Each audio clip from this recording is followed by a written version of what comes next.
Mavis McGraw hated the word elderly. In her mind, it sounded like software that hadn't been patched since the Betamax era, and everyone knew unpatched software was a security risk. The citizens of Neonborough, however, hadn't received that memo.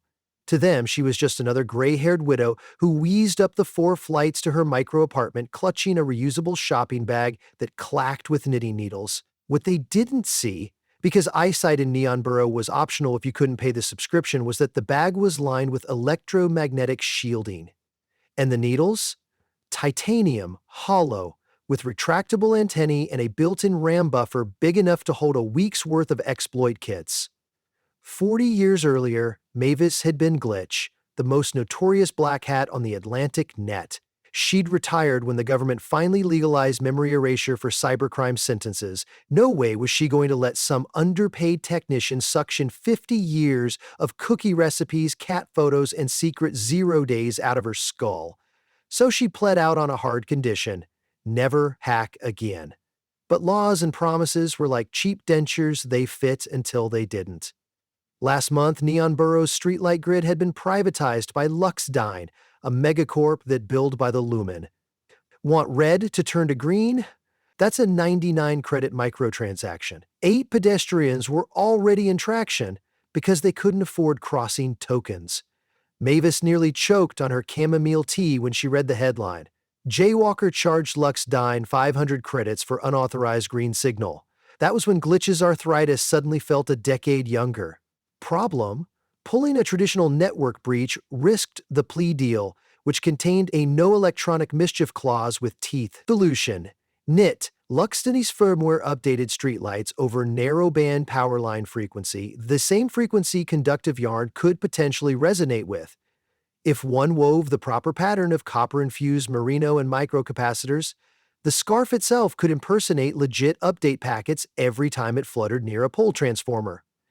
Mavis got to work, fingers dancing through yarn as though playing 12-fingered piano. Each pearl was a bit, each cable a checksum, each pom-pom a buffer overflow just waiting to spill onto the curb.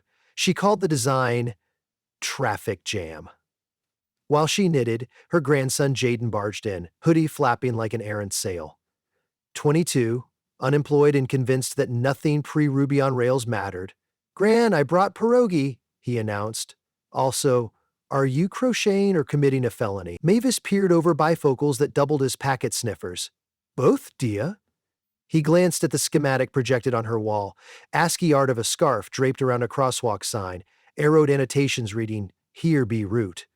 "You promised Mom you'd stay legal," he hissed. "I promised I'd stay bored. Never said which one was binding." Jaden blew a strand of neon pink hair from his eyes. "Luxdyne's no joke. Their drones literally bite." "They nibble," she corrected. "More like a firm love nip." She cast off the final row, ran a continuity test, and wrapped the shimmering green and gold scarf around Jaden's neck. "Take a stroll past Maple and Ninth. If the light flips before you can finish saying corporate extortion, we're in business." "Not wearing your contraband couture. It's unisex," Mavis said sweetly. "Plus, it auto-encrypts your TikToks." 5 minutes later, Jaden was on the corner, scarf flapping like a rebellious peacock. The crosswalk glowed red. He muttered, "Corporate extant," and it flicked green. Cars squealed to a halt as pedestrians cheered. Somewhere an old lady flashed him a thumbs up and maybe a flirty wink. Back in the apartment, Mavis celebrated with sugar-free ginger snaps. The scarf worked, but a single accessory wasn't enough. Maple and Ninth was one intersection among thousands. She needed a distributed network, knitwear gorillas. So she founded Grandma's Underground Stitch and Switch on an encrypted chat server disguised as a mahjong forum. Only people who could beat her in a game of speed, pearl-think chess, but you're knitting a sock, earned access. Within a week, 28 elder hackers joined from across the city. Agnes Bitesize Patel, who smuggled thumb drives in her prosthetic hip socket. Frank Defrag O'Leary, whose pacemaker doubled as a Wi-Fi hotspot. And Betty Knoll Pointer Gomez 92, who swore in 5 languages except English. Their mission? Mass-produce coded scarves, distribute them to civilians, and overload Luxdyne's billing servers. Each unauthorized signal patch would force the streetlight to revert to safety default green for pedestrians, red for traffic, thins bankrupting paper lumen. It was chaos wrapped in alpaca. Lux Dean noticed. CEO Carlton Lux himself issued a netcast. "We will not be bullied by rogue geriatric stitchers." He introduced the Autonomous Luminary Enforcement Drone, ALE for short, though the old-timers called it the Batty Lantern. It hovered 3 meters above sidewalks, scanning for electromagnetic anomalies and, more annoyingly, loud cell phone users. Upon detection, it delivered a 30-volt shock and printed a fine on thermal paper that smelled like burnt popcorn. Jaden begged his grandmother to freeze operations. "They've militarized Roombas with tasers, Gran." But shutting down was not an option. Luxstein's dynamic pricing algorithm had begun surge gouging hospitals during emergency ambulance arrivals. One night, Mavis watched a live feed of a paramedic swiping his personal credit chip to force a green light while CPRing a patient with the other hand. She crushed her teacup so hard the handle snapped. "Enough," Glitch declared Project Midnight Wool. The plan: infiltrate Luxstein's central control tower on Christmas Eve, the only night the company ran with skeleton staff because everyone trusted the AI to do the busy work. Once inside, they'd upload a firmware patch that would permanently untether streetlights from the billing platform, reverting them to common good mode. Of course, a cadre of cane-wielding 70-pluses couldn't rappel down skyscrapers. They needed stealth and misdirection, and holiday spirit. So they disguised themselves as a caroling troupe. On December 24th, Neon Borough bustled with shoppers whose last-minute gift choices included discount kidneys and VR memoirs. Among them shuffled the silver carolers, parkas hiding tool belts, thermoses filled with decaf laced with adrenaline patches. Jaden served as roadie in plausible deniability. They reached Luxstein Towers Plaza, where an A-lid swooped low like a territorial hummingbird. Mavis lifted her baton, really a collapsible signal booster, and led the group in a rousing rendition of Joy to the World, Firmware Edition. The lyrics had been tastefully reworked. "Joy to the grid, the hack has come, let Luxstein's walls come down." The drone, confused by festive protocols in its friend or foe subroutine, broadcast "seasonal content detected, non-hostile," and sailed upward to record for social media metrics. While half the grannies harmonized, the others peeled off toward the service entrance. Agnes Bitesize produced a tin of fruitcake poster child of indestructible desserts, sliced it open, and extracted a key card cloned from a janitor's badge. Inside, fluorescent lights buzzed above cubicles decorated with tinsel and passive-aggressive memos. Secret Santa gifts must not exceed 20 credits. Frank Defrag approached the security terminal, heart pacemaker humming Bluetooth. "Gimme 30 seconds, he whispered, then tapped his chest twice. The pacemaker transmitted a crafted DOF packet that booted the guard's console offline. Meanwhile, Jaden and Mavis located the main elevator. They'd need to hit floor 99 control nexus. Unfortunately, the elevator required a biometrics scan. Mavis grinned, reached into her knitting bag, and removed what appeared to be an innocent pastel neck warmer. She slipped it over the card reader. Conductive yarn made contact, emulating certified credentials she'd sniffed months earlier during a charity gala for luminary leukemia awareness. Elevator chimed open. Jaden stared. "You turned a neck warmer into a skeleton key?" "It's called fashion," she said. They ascended in uncomfortable Muzak silence. A gentle instrumental of "Grandma Got Run Over by a Reindeer" filled the cabin, which Jaden considered ominous. On 99, the doors parted onto a cavernous room lit by pulsating fiber-optic cables. At the center stood the Lux Cora glass pyramid containing quantum processors chilled by liquid helium like a high-tech snow globe. On every wall, monitor banks displayed live feeds of street intersections, each labeled with profit margins. Mavis felt a flicker of rage equal to 14 grandbabies mispronouncing her name. She marched forward, unslung her largest scarf, and began wrapping it around the core's maintenance rail.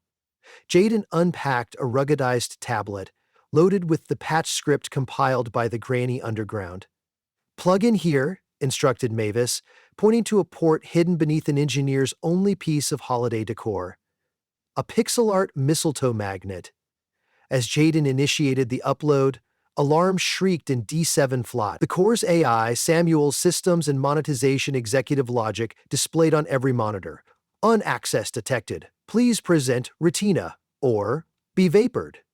From ceiling vents descended two ALEDs, arms transformed into cattle prod appendages. Jaden froze. Mavis casually reached into her knitting bag and produced a half-finished sock. Gran, this is hardly the time. But she flung the sock like David's sling. The conductive yarn, preloaded with an EMP burst capacitor, slapped one drone midair. It twitched, hummed, auld lang syne, and crashed onto a desk, scattering snow globe paperweights. The second drone angled toward Jaden. He ducked, but the prod grazed his hood, sparking. Mavis shouted, "Leftover Lagna!" That was the code phrase. 3 floors below, Betty Gomez yanked open the breaker panel and jammed a crocheted potholder into the bus bar. The sacrificial potholder shorted the building's backup grid, plunging Control Nexus into darkness, except for red emergency LEDs. Free of drone interference, the patch upload hit 70%, 80%. Samuel's voice slurred. Rith, inu, stream, critical. Just as the bar reached 97%, Carlton Lux burst in with 4 security officers. Lux wore an ugly Christmas sweater featuring a reindeer whose nose lit up like a status LED, a detail Mavis found distastefully on brand. "You," he snarled. "I knew it was you the moment we traced those scarves back to Shady Pines Knitting Club."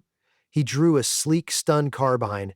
"Step away from my quantum pyramid, Nana." Jaden instinctively positioned himself between Lux and his grandmother, but Mavis waved him aside like an annoying papa. "Carlton," she said, voice calm enough to season soup with, "your profit model is about to be unraveled." She gave a stage wink. "See what I did there? Upload 99%. That, Guard advanced. "Hands where I can see." Arr! He tripped over the felled drone, impaling his foot on a novelty snowman pen. Lux raised the carbine again. "Stop the upload or the kid gets microwaved." Mavis's nostrils flared. She considered throwing a knitting needle, probably lethal if it pierced the throat, but then who would keep the cookie jar full? Instead, she reached into her bag, fingers brushing the last object, a tiny mitten no bigger than a shot glass. It was supposed to be for Jaden's future baby, just in case his dating life improved, but some sacrifices had to be made. She tossed the mitten toward Lux's feet. The conductive lining made contact with the marble floor, closed a circuit triggered by proximity to the carbine's EM field, and unleashed a spark shower reminiscent of a budget New Year's show. Lux shrieked as his smart fabric sweater's circuitry overloaded, the reindeer nose blinking SOs before shorting. He dropped the carbine and did an interpretive dance of regret. "Upload 100%. A soft chime sounded like a toaster finishing. Every monitor flipped from profit charts to a simple line of text. "Streetlights are a human right." Then, intersection cams displayed real-time scenes. Crosswalks turning green for children. Ambulances sailing through junctions free of charge. Cars patiently idling instead of gridlocking. Pedestrians erupted in spontaneous dance walks, Samuel announced in monotone. "Phoenix protocol executed. Billing subsystem terminated. Have a lovely day, citizens." Lux fell to his knees amid dying sweater sparks, whispering, "My shareholders will sue the candy canes out of you." "Good luck," Mavis replied, winding her scarf like a feather boa. "I don't own anything but cats and 128 unpaid parking tickets." Sirens approached from below. Apparently, a combined force of city police and the Federal Anti-Fun Agency had finally noticed. "Time to exfil." Mavis pressed a button on her cane. Compressed CO cylinders engaged, turning the cane into a pogo pole. She scooped the faintly shell-shocked Jaden under one arm, bounced onto a desk, then onto a ventilation catwalk. "Gran, since when can you pogo?" "Since hip replacements got springs." In the stairwell, they rendezvoused with the others. Agnes reported, "We have 3 minutes before the building locks down. Also, I may have borrowed the receptionist's succulent." "Plants improve morale," Mavis approved. They made it to street level, where the caroling decoy squad still sang, now joined by everyday citizens whose crossing paths had become miraculously free. Police cruisers screeched up, only to stall as every traffic signal spontaneously flipped to pedestrian priority, trapping the cruisers in an endless loop of blinking reds. Officers resorted to manual chasing, but that proved difficult when the crowd began flash mob waltzing. Mavis melted into the throng, replaced her seafoam wig with a lavender one, and shuffled down an alley with Jaden. Behind them, the silver carolers disbanded into the night like dandelion fluff, scarves fluttering in victory. Later, Jaden and Mavis sat on the rooftop of her apartment building, legs dangling over the ledge. Below, streets shimmered with orderly traffic. Crosswalks blinked a cheery rainbow to celebrate their liberation. Jaden exhaled a breath that clouded in the cold air. So what now? They'll come after you. Mavis sipped peppermint cocoa from a thermal mug shaped like R2-D2. Let them. I'm a grandma. They'll never win the PR battle. Still, maybe we lay low? Netflix, hot baths, no more felonies for a week? She chuckled. I suppose I could use a break. But someone has to keep the code scarves updated. Patch Tuesday waits for no man. Jaden held up his phone, scanning the skyline where streetlights pulsed contentedly. Notifications flooded in.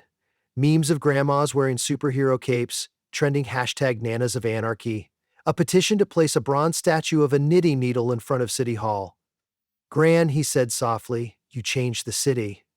Mavis leaned back, feeling the night breeze tangle her silver curls. Sweetheart, I didn't change it. I just reminded her that progress isn't supposed to invoice us at every step. She reached into her bag and pulled out fresh skeins of yarn that glimmered under the moonlight. Besides, I've got a new idea. Oh no, she grinned, eyes sparkling like unsupervised toddlers. Crosswalk safe mittens for school children. When they clap their hands, nearby drones have to play Baby Shark till battery death. Jaden's groan echoed across rooftops, but he was smiling too, because he finally understood. When the world charges by the lumen, some heroes fight with darkness, others fight with code. And a certain cyberpunk grandma preferred to fight with yarn, sugar-free ginger snaps, and a wicked sense of humor that no firmware update could ever patch. Somewhere in the distance, a newly liberated streetlight flickered in thanks, as if bowing to its reigning monarch, Glitch, the knitter of the free lanes.